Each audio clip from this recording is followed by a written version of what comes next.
À l'extrême nord de la Tunisie, l'Afrique s'achève par une péninsule pointée vers l'Europe, une langue de terre sur laquelle s'est dressée une montagne.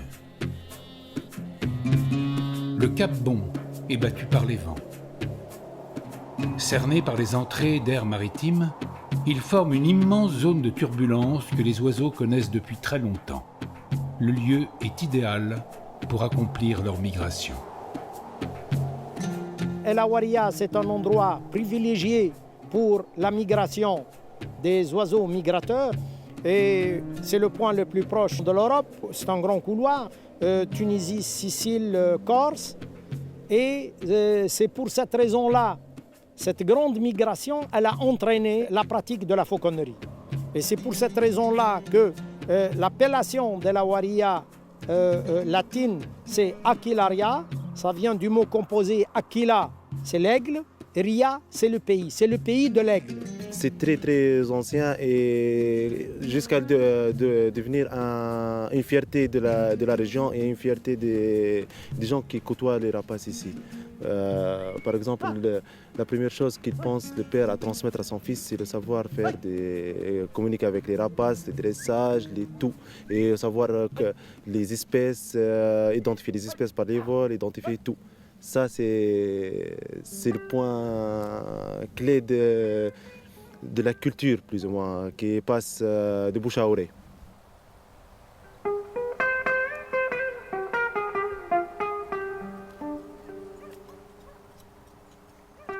L'hiver, ici, n'est jamais très long, mais la passion des hommes de El Hawaria le rend interminable. Les femmes ont commencé à travailler dans les champs et leurs maris se sont répandus dans la montagne où ils se livrent à un drôle de rituel.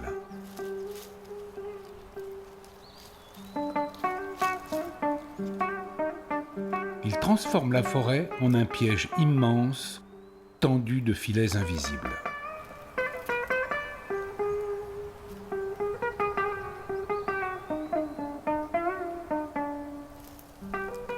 Tous les fauconniers ici à la Hawaria sont encadrés par quelqu'un de la famille. Il n'y a pas un fauconnier qui descend parachuté pour appliquer la fauconnerie ici en Tunisie. La fauconnerie est un art. C'est un art qui... c'est avec la passion qu'on suit la fauconnerie ici en Tunisie. Il n'y a pas de risque de perdre notre tradition. La tradition est dans le bon chemin. Nos fauconniers suivent les directives de l'association des grands, des vieux de la fauconnerie ici à la Hawaria.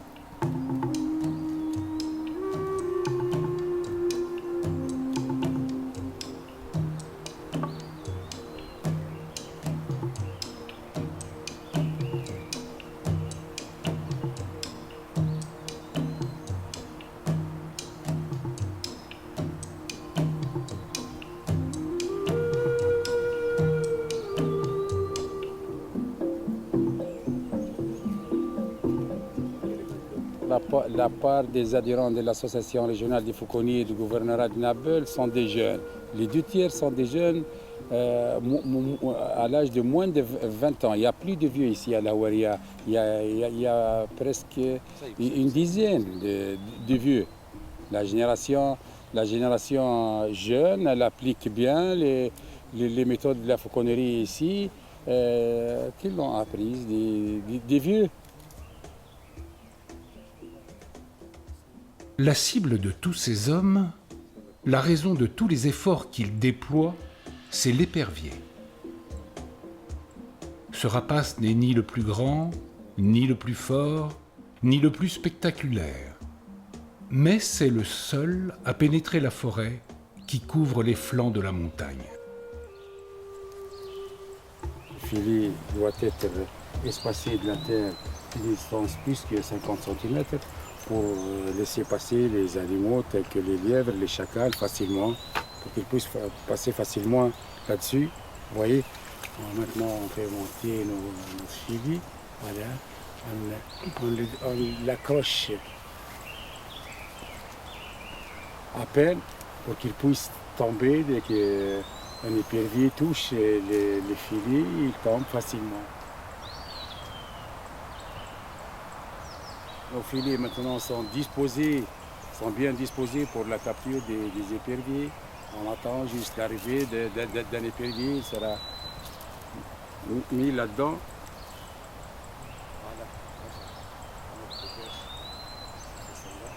Ceux qui vont dans le nord de l'Europe, ils viennent en principe les derniers.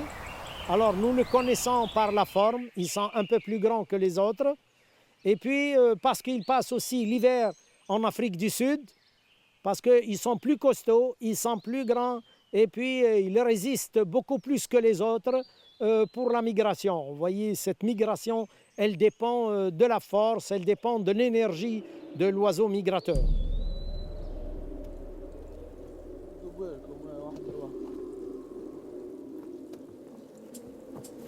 Plus haut, dans la montagne, Anis et ses amis doivent se livrer à un autre type de chasse s'ils veulent capturer eux aussi des éperviers. Les parcelles de forêt sont concédées aux plus anciens et les jeunes doivent piéger les rapaces au moyen de filets mobiles qu'ils installent dans des cages séculaires qui possèdent toutes un nom donné par les anciens.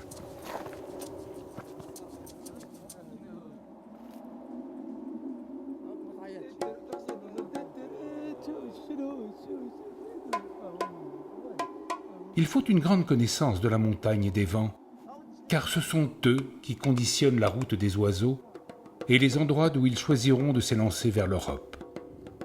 Aujourd'hui, le vent souffle du nord et Anis a choisi un poste qui surplombe les falaises.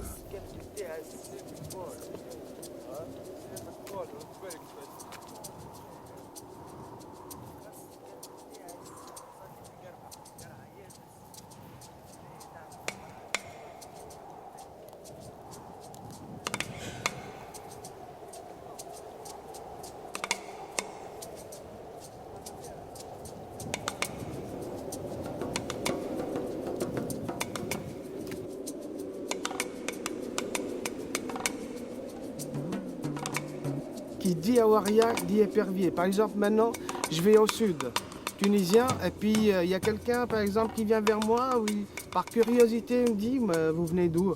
Mais je dis, je viens de Awaria, c'est un petit village que... Oh non, non, c'est bon, c'est Awaria, là où il y a le festival de l'épervier. Exactement, ça veut dire, il y a le mot épervier qui est toujours là.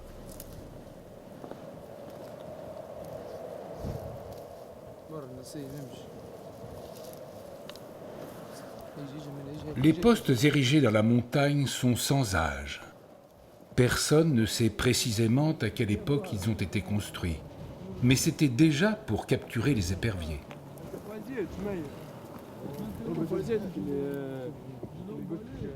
Depuis, la technique n'a pas changé. Le principe est d'attirer l'épervier au sol et de rabattre sur lui un filet. Pour ça, les hommes d'El Awaria se tiennent prêts à passer des jours et des nuits entières sur place.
Même les hommes qui ne chassent pas sont saisis par la fièvre qui s'est emparée du village. Ali fabrique depuis toujours les petits paniers dans lesquels les chasseurs transportent les oiseaux qui serviront d'appât à l'épervier. Au début, je ne savais pas trop quoi faire. Je ne pensais pas à ça. J'ai vu quelqu'un fabriquer ça. J'ai pensé que c'était un pot. J'en ai fait un à mon tour. Ça a donné un chapeau, puis un éventail. Mais quand j'ai bien regardé, j'ai imaginé qu'on pouvait faire ce type de panier.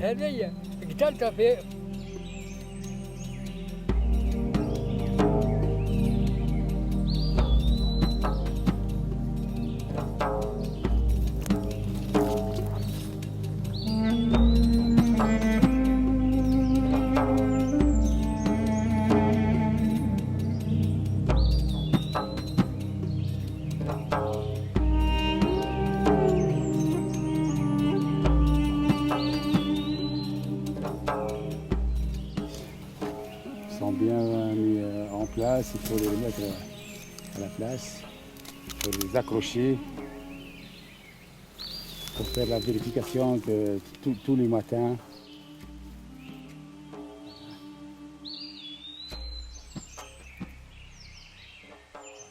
Ça c'est le travail du matin, chaque matin on vérifie les filets.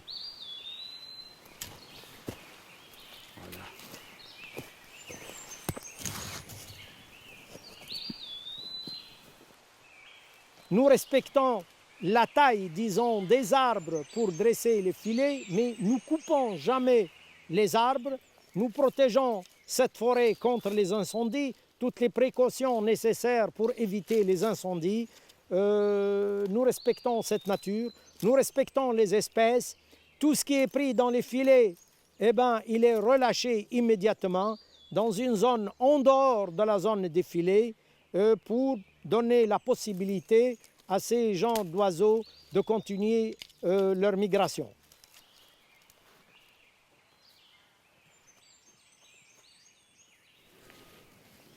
Il est très méchant celui-là, hein. Il est adulte.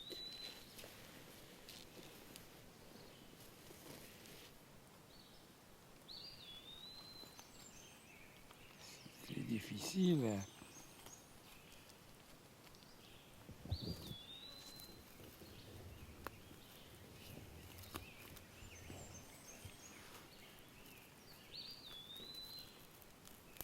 Il faut toujours commencer par les pieds.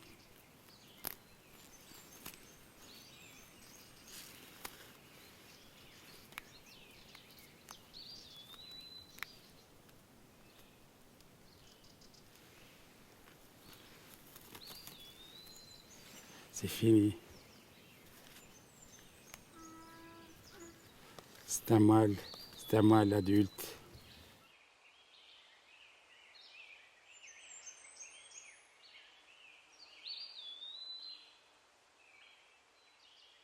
Les éperviers mâles sont plus beaux là.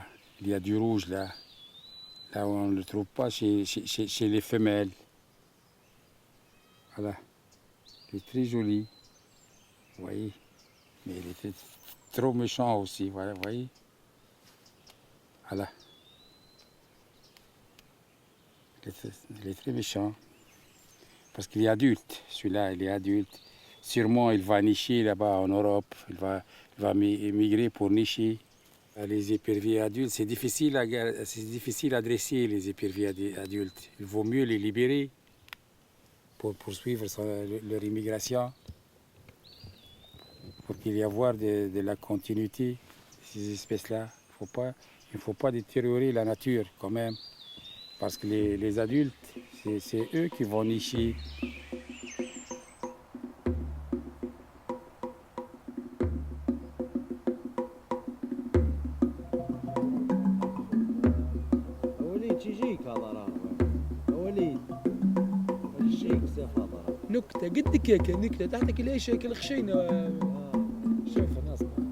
Il y a des oiseaux, par exemple, de véritables rameurs. Ils peuvent supporter les conditions défavorables, même atmosphériques. Il y a des oiseaux planeurs, tels que les buses, tels que les milans. Ils suivent les courants ascendants d'air chaud pour servir, pour pouvoir planer confortablement. Donc les oiseaux dans leur migration, presque tous les oiseaux, essentiellement les rapaces, donc c'est comme les avions, dans leur migration, dans leur vol, ils commencent par voler et monter très haut, jusque par la suite atteindre la vitesse de croisière pour pouvoir consommer un peu, consommation énergétique. Et puis par la suite, ils commencent l'opération de descente jusqu'en fin de compte, ils rasent la surface de l'eau. On n'a pas fait encore un suivi scientifique des oiseaux pour savoir leur méthode de la migration ou une façon exacte où il va, dans quel moment ou auquel moment on le suit. On sait seulement la route migratoire. Mais on n'a pas fait, par exemple, des balises pour voir où ils vont les oiseaux et les suivre pas à pas. Ça commence le mois de mars et puis du coup il y a les amis qui commencent à me téléphoner. Oh, il y a les rapaces qui ont commencé à arriver et tout. Et puis cette personne-là, par exemple, Monsieur X, il a attrapé un épervier. Moi je demande, est-ce que c'est un mâle, c'est une femelle? Non, je veux dire, c'est un juif, c'est un adulte. Il est bien, comment il est et tout, la couleur de ses yeux, dans quel endroit il s'est échappé et tout.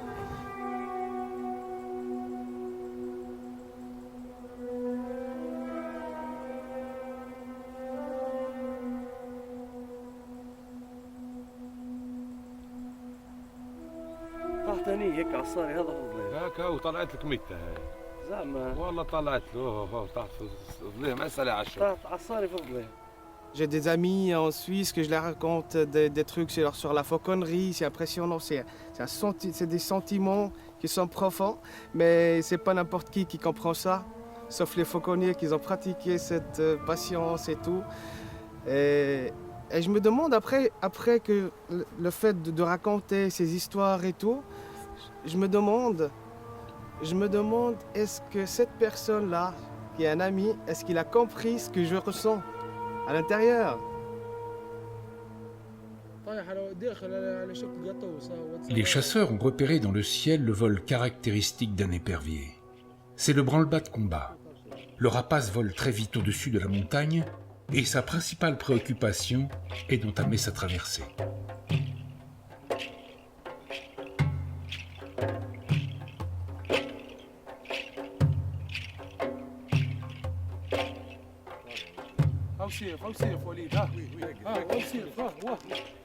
Les chasseurs doivent agiter les moineaux pour attirer son attention. Si l'épervier les voit et qu'il a faim, c'est gagné.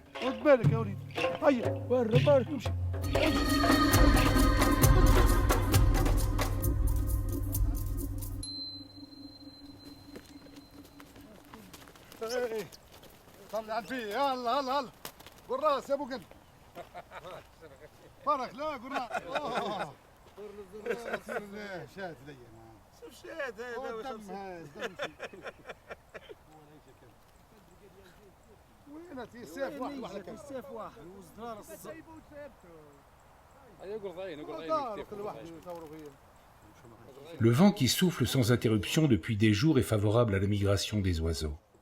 Les hommes le savent. Tous préfèrent la chasse à vue depuis les postes, et les éperviers capturés dans les filets mobiles ont bien plus de valeur que ceux qui se piègent seuls dans la forêt.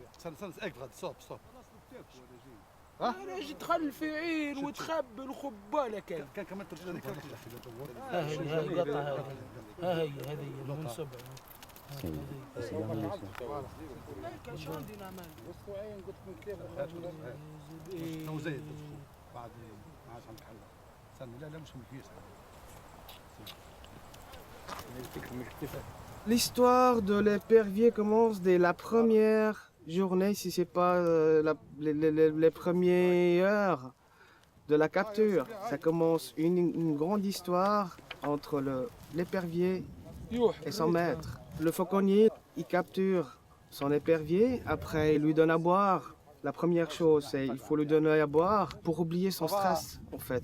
Le stress de l'épervier, parce que en fait, l'épervier, quand il s'est fait choper, il est stressé.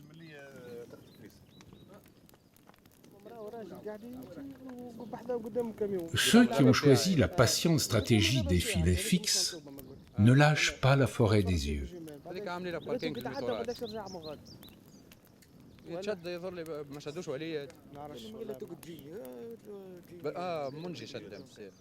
Leur regard aiguisé leur permet de discerner le vol d'un épervier par-dessus les arbres à plusieurs centaines de mètres.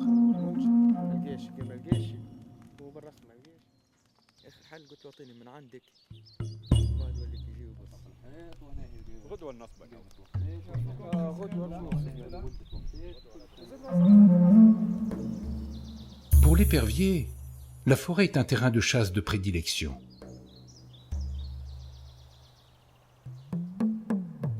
Nul ne sait ce qui conduit les oiseaux à effectuer des milliers de kilomètres chaque année pour des motifs connus d'eux seuls, mais on sait bien que pour accomplir ce périple, ils ont besoin de force, beaucoup de force.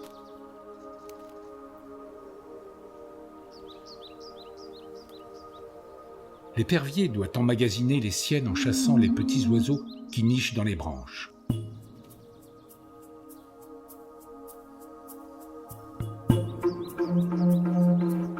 C'est un redoutable chasseur à l'affût qui maîtrise parfaitement l'art du camouflage.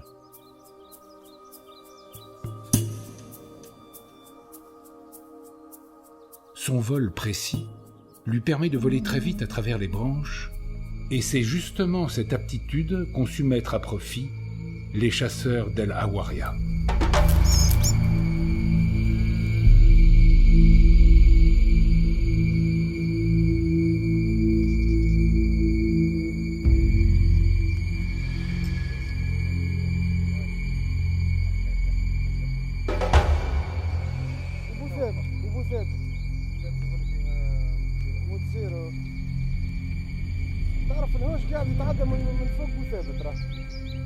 On essaie d'apprendre beaucoup de choses.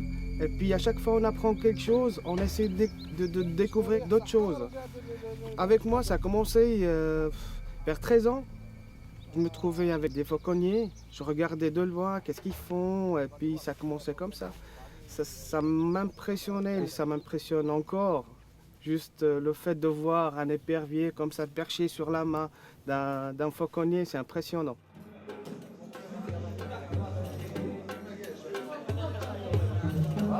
Après 3 ou 4 semaines de traque, les éperviers ont été capturés par dizaines.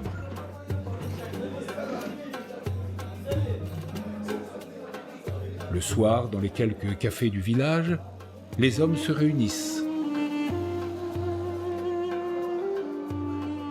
C'est toute la fierté de siècles de tradition qui s'exprime durant ces moments où les rapaces sont exhibés.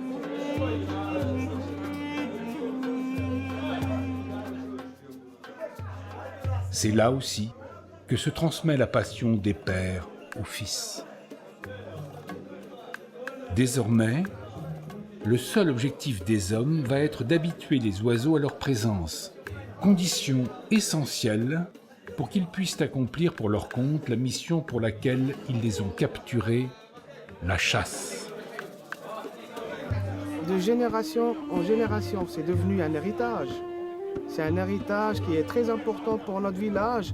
Et moi, je dis toujours, il faut le préserver et puis il faut le respecter. C'est grâce à ce petit rapace, ce magnifique rapace, je dis. Il faut continuer comme ça. Moi, je suis très content de voir un fauconnier qui traite bien son épervier. Il le caresse et tout. Mais je ne sais pas s'il fait ça avec sa femme, en fait.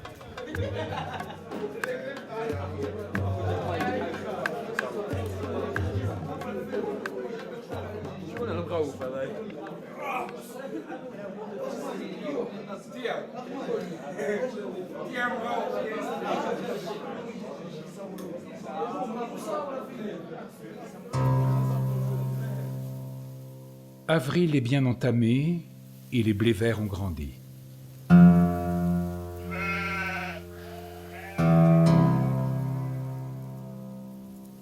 Depuis toujours, le Cap Bon est le grenier de la Tunisie. Ce n'est pas un hasard si les hommes d'ici s'intéressent tant à l'épervier. Le blé de leurs champs attire aussi les cailles.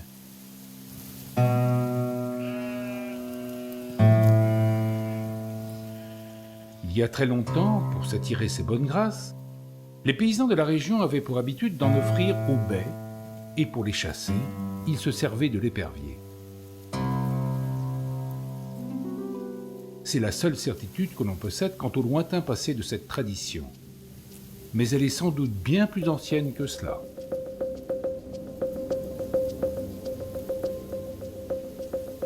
Avant que les cailles n'arrivent et accomplissent elles-mêmes leur propre migration, les fauconniers ont quelques jours pour entraîner leur épervier.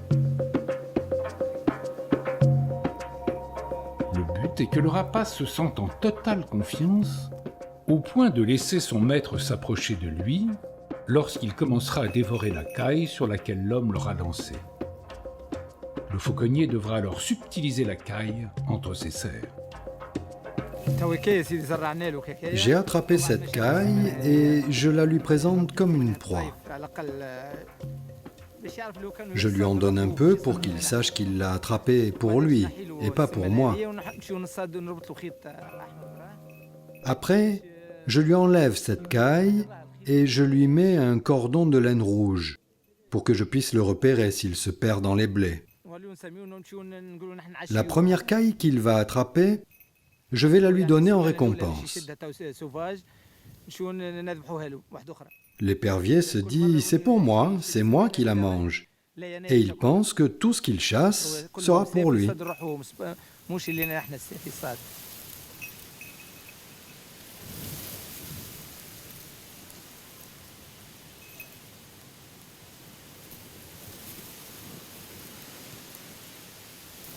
Même si les cailles ne sont pas encore arrivées, Anis et ses coéquipiers arpentent déjà le blé pour enseigner à l'épervier les rudiments d'une chasse bien nouvelle pour lui.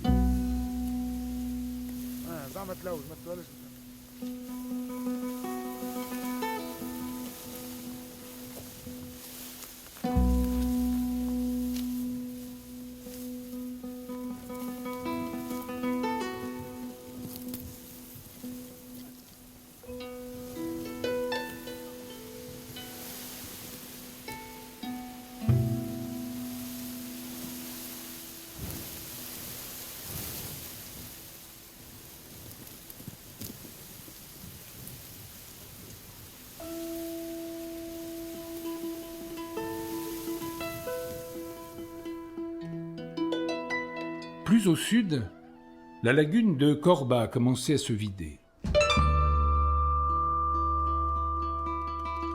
Pour les espèces aquatiques, c'est aussi le temps de la migration.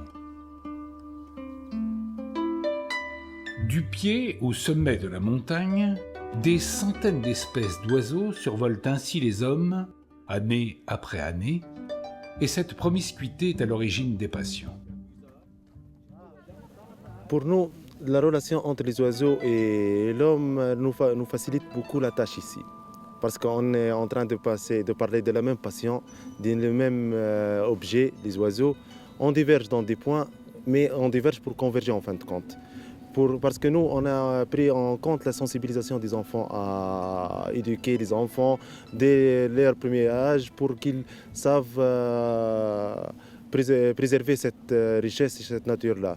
Mais on ne peut pas penser à éradiquer cette tradition parce que c'est une tradition qui côtoie la nature et cherche à améliorer la nature, à préserver la nature.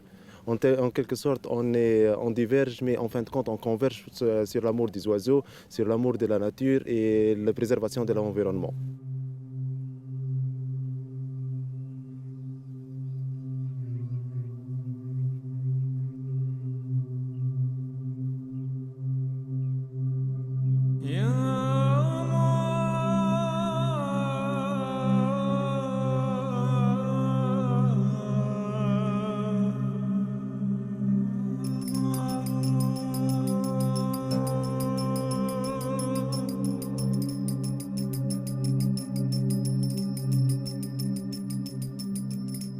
Il essaie de de faire cette confiance entre l'épervier et le fauconnier.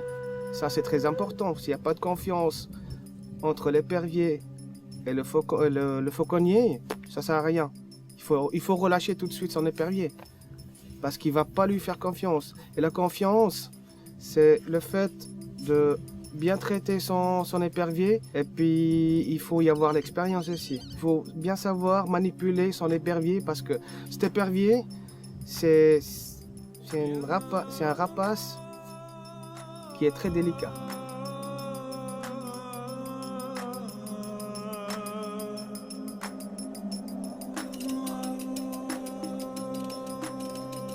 La date de la clôture approche. Elle impose l'arrêt total de la capture des éperviers. Les villageois qui ne sont pas encore parvenus à en piéger un sont prêts à tout endurer, à commencer par les vents violents qui se sont installés au sommet de la montagne et propulsent les derniers oiseaux en direction des côtes de l'Europe.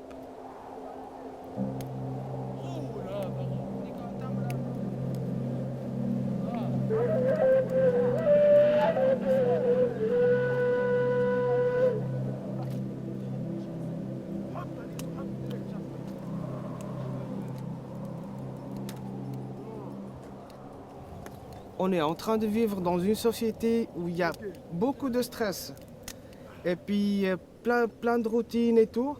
Donc en venant ici, on a l'air frais, la nature, elle est encore vierge. Et merci mon Dieu qu'elle est encore vierge comme ça. Donc profitons-y de la préserver et puis de profiter le maximum possible. Et puis s'il y a quelqu'un qui ne connaît pas notre endroit, on essaie de le faire comprendre que c'est magnifique, comme ça il vient, et c'est ce qui est en train de se passer là. Il y a beaucoup d'étrangers, mais je dis pas des étrangers, des Tunisiens et tout, qui viennent ici pour la première fois, puis ils reviennent une deuxième fois, et puis ils se trouvent avec une maison ici. La générosité des villageois d'Awaria, c'est incroyable aussi, et pourtant ils sont des gens qui sont modestes, et puis ils ont toujours les portes de leur maison qui sont ouvertes. Ça j'apprécie aussi.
Le 15 avril, l'épervier n'a plus rien à craindre des hommes d'El Awaria.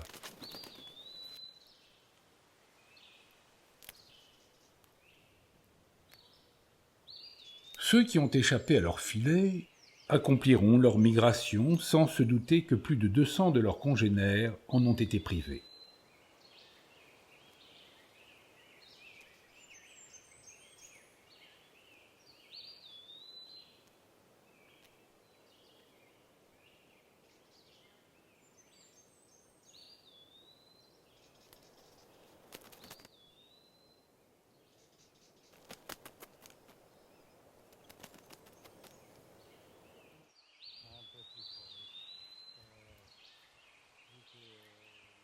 La forêt est débarrassée de ses pièges.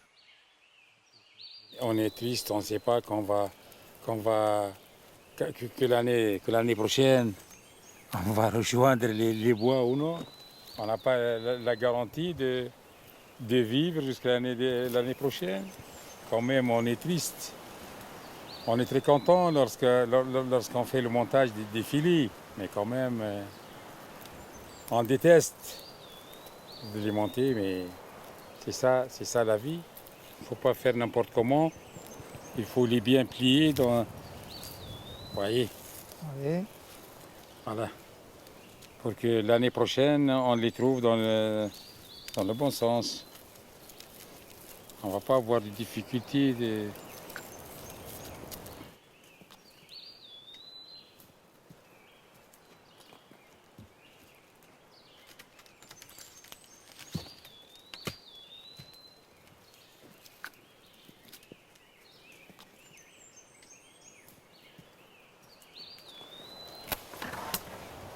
Il faut les mettre à côté pour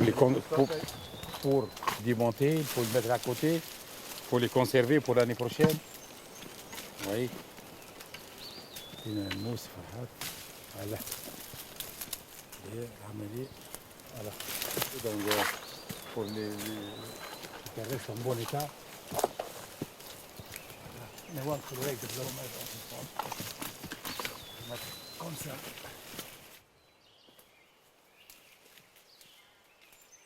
Pour continuer Il faut la libérer quand même.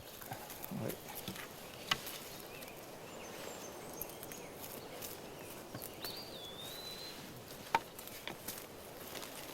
On ne laisse pas défiler. Attacher vers les arbres.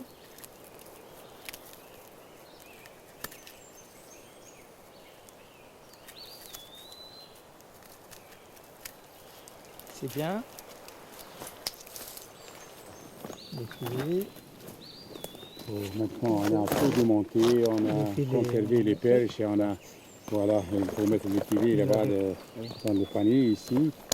C'est un panier fabriqué exceptionnellement pour les fauconniers ici. On utilise de l'artisanat tunisien. Vous voyez, voilà, se sont conservés maintenant. Vous voyez, c'est bon, voilà. Oui. Maintenant, on peut quitter le lieu.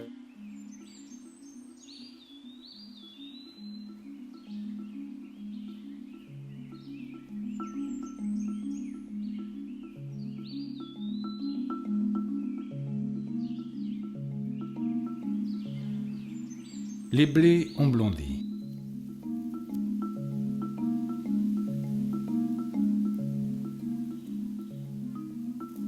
À présent que les hommes et leur épervier forment une véritable équipe, c'est le sort des cailles qui n'est plus très enviable.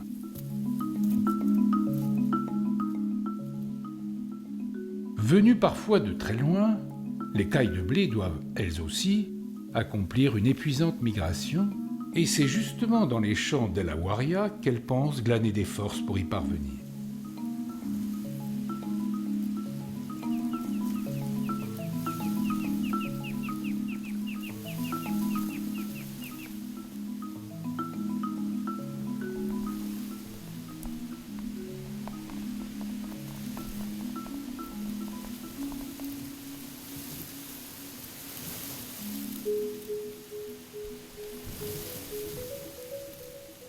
Après le dressage, si l'épervier il est prêt à chasser et tout, on sort au champ pour chasser la caille de blé.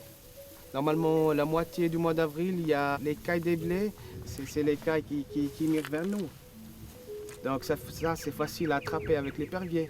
Comme ça, on commence à attraper ces cailles de blé qui viennent de l'étranger, qui viennent de migrer ici vers nous, parce qu'on dit que ces cailles sont fatiguées.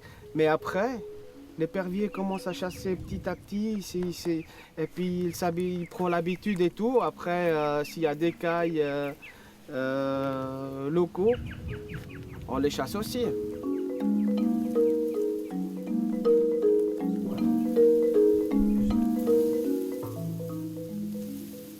Le temps du plaisir n'est pas très long au regard des efforts que les hommes auront fournis pour capturer leur épervier. Mais ils disent que ce plaisir est sans égal.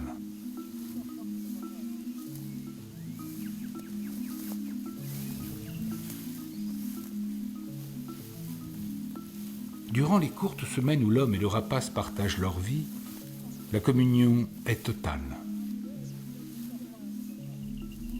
L'homme ne cherche pas à apprivoiser l'épervier, il veut lui ressembler. L'homme et l'oiseau ne font plus qu'un.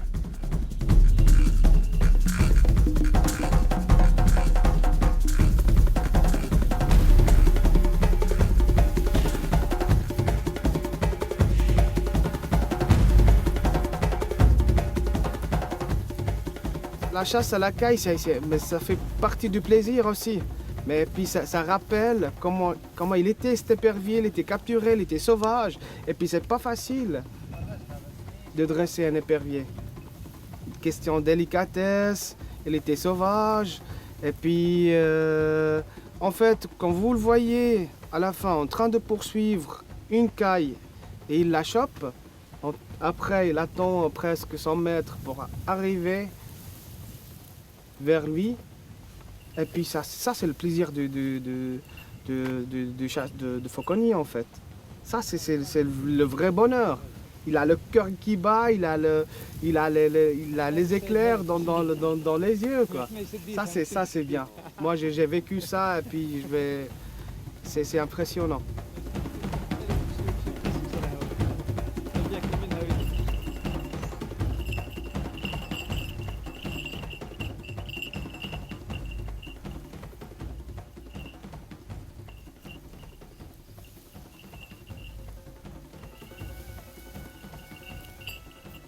Il n'a pas mangé depuis hier. C'est pour cela qu'il s'est présenté très agressif.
L'été arrive, trop vite. La chaleur s'installe. Les vols d'oiseaux migrateurs se font rares. Le temps est venu des moissons, et lorsqu'il n'y a plus de blé dans les champs, il n'y a plus de caille.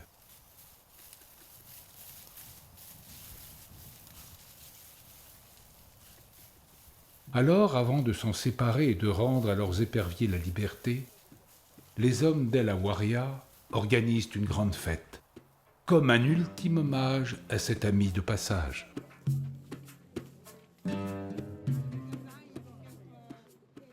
Le festival d'El Awaria, c'est une grande fête de la ville. C'est à l'occasion de la mise en liberté des éperviers. C'est une fête écologique, surtout basée sur la protection de l'espèce, parce que c'est presque le seul pays au monde qui utilise les oiseaux de proie pour la chasse et qui les mettent par la suite, à la fin de la saison, en liberté. Les années 70, donc à la suite de l'utilisation intensive des pesticides, et essentiels en particulier des DDT, en Europe d'une façon générale et en France d'une façon particulière, la migration a chuté d'une façon vertigineuse et il y a presque disparition des éperviers, à tel point que nous avons une fois organisé le festival avec un seul épervier et nous avons fait appel d'une façon très exceptionnelle à l'utilisation de faucons. Les résultats de cette compétition ne représentent nullement, les meilleurs des éperviers, parce que comme c'est un oiseau, et c'est une compétition, les résultats sont subjectifs. Vous voyez, parce que ce n'est pas comme les courses de chevaux, il y a un chronomètre, c'est comme la course des voitures. Tout cela dépend des conditions climatiques, dépend de pas mal de circonstances, parfois même de la lancée de l'épervier de la part du fauconnier, parfois il a du trac, parfois c'est une simple maladresse, l'épervier peut s'échapper et ça ne représente nullement les résultats. Ce sont subjectifs, vous voyez, c'est le hasard qui peut faire les choses, mais quand même, il y a une partie qui représente la valeur de l'épervier et du dresseur, évidemment, parce qu'il y a une complicité entre l'épervier et le dresseur. Cette tradition, elle est ancrée à l'extrême pointe du Gabon, la pointe qui est El Awaria, c'est la capitale de la fauconnerie, mais avec un rayon de 30 km au maximum, vous ne trouvez nulle part en Tunisie la pratique de cette tradition. Donc ces compétitions constituent d'abord à donner de l'énergie aux jeunes, parce qu'ils veulent très bien montrer leur talent à tout le monde. Vous voyez, c'est pour que la tache d'huile, elle se répand, elle s'élargit de plus en plus comme une traînée d'ondes, et c'est une occasion pour qu'ils montrent leur talent, c'est une occasion pour leur apprendre cette solidarité, c'est une occasion aussi pour se réjouir et pour faire les adieux à leur compagnon qui est l'épervier.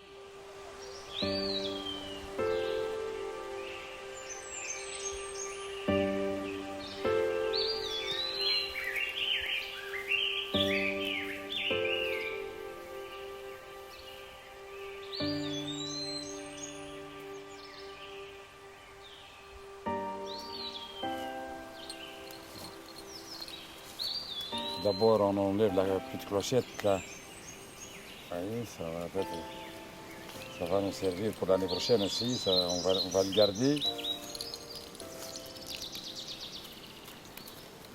Il faut le libérer complètement, il faut libérer les plumes totalement.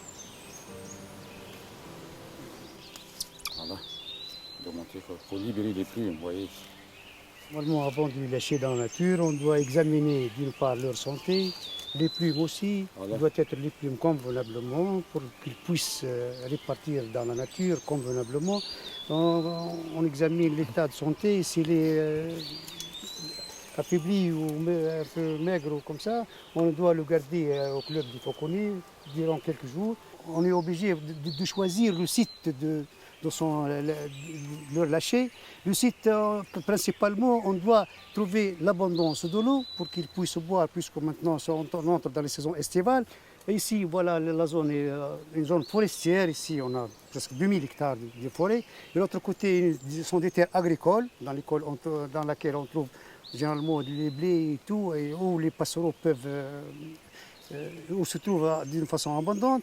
Et ici, il va être calme jusqu'à ce qu'il reprenne sa santé, sa forme, et puis soit il peut poursuivre sa migration, soit il peut rester ici à l'année prochaine et pour continuer sa vie normale dans la nature. Ils vont poursuivre leur vie sauvage, normale, vous voyez.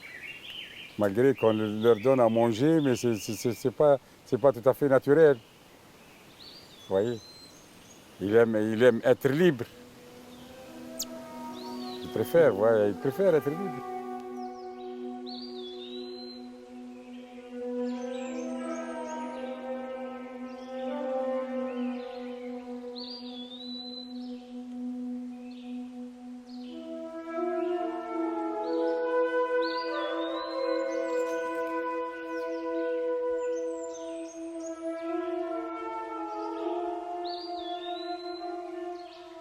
De toute façon, on est triste, mais c'est un bon moment, il faut les libérer. Il faut garder la nature telle qu'elle est. Il ne faut pas toucher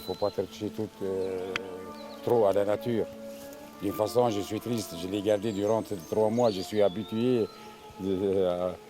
de chasser avec cette épervier, mais bon, on doit les libérer.